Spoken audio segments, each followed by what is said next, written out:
Oh, what a hell of a view. That's Saddle Mountain.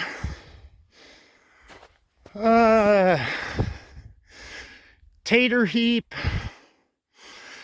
Little Sand, Big Sand. That one back in there with the nose. That's the head of the Indian. Oh, this little hill's steeper than it looks. But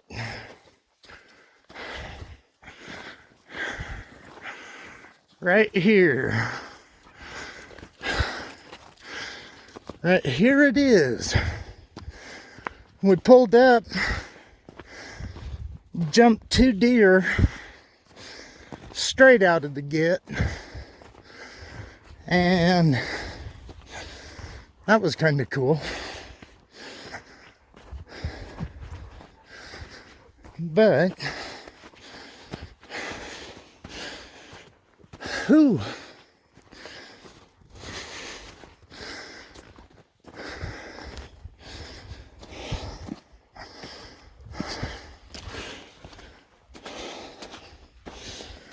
there it is. I got some pretty good pictures of it. There's all kinds of different stories on this. You can look it up. Needle Rock, Crawford, Colorado. And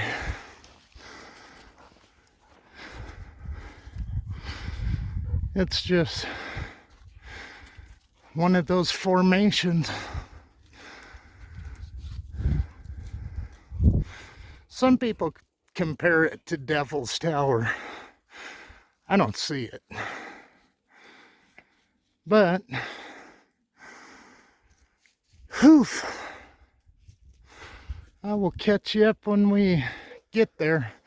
We're going to try to go up and come out on the base on this side. We do not want to be on this back side.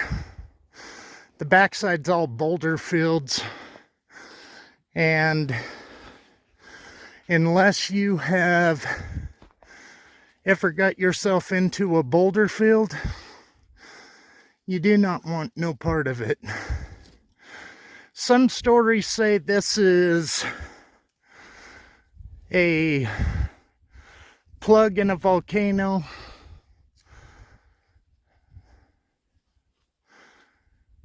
Then you have the site that says it's like a vortex. I don't feel anything right now except for out of breath and just calm. But did you bring your compass? Oh, yeah. Did you? Check your compass out and see if it's doing.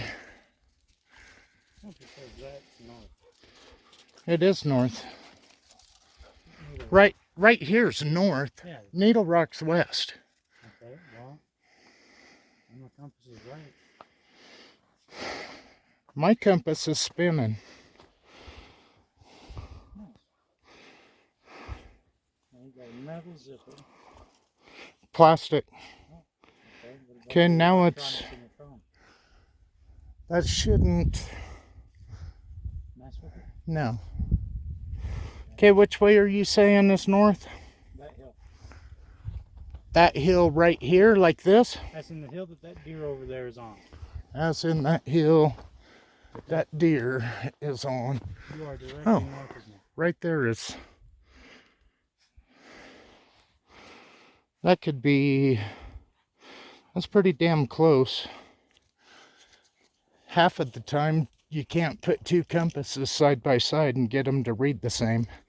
But my idea with the compass was C, and that's a Brunton.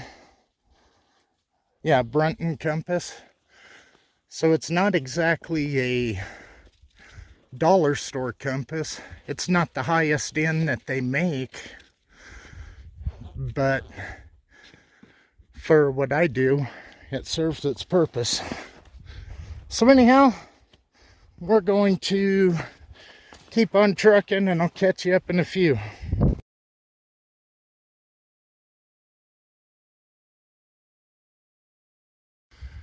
All right. Well, it kind of looks like Maps was spot on with the way this trail goes. Right up here, in between the trees, that flat spot, then the trail cuts down, does a big loop around this, and those boulder fields, if you've never been in one, on one, they are the most god-awful thing I have ever experienced. I would rather be cliffed out and have to backtrack than go across one of those. One year I shot an elk, and I was up on the mesa, the flat top mountain I always show, and I was packing the elk out and came out on a bluff like this. I could see my four-wheeler down in the bottom and had one of those. And my dumb ass did not realize every one of those rocks is temporarily in place. They teeter, they totter, they slip, they move, and it is terrible. So I really can't see going up that, only to drop back down to come around. So I think what I might do is just kind of find a little spot, sit here for a little bit, and see if just being here makes any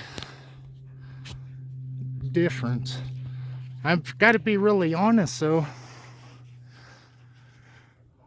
To me, it's almost calming. What do you think?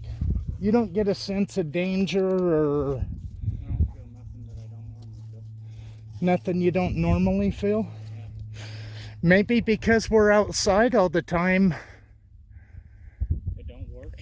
Well, what I'm thinking is if you have somebody that's in the house all the time and they have the frequencies of the electricity, the Wi-Fi going through the house, their neighbor's house, the house next door, you're surrounded by all that low vibrational clutter. And so if somebody comes out into something like this, maybe it affects everybody different. But for me, it's awesome. I don't want to climb it. That damn sure ain't gonna happen. But, I mean, it's beautiful. But I just really don't have any effects. I can check my compass again and see if being a little bit closer has made my compass act any different. And I can explain the compass in case I didn't. But right there's my compass. And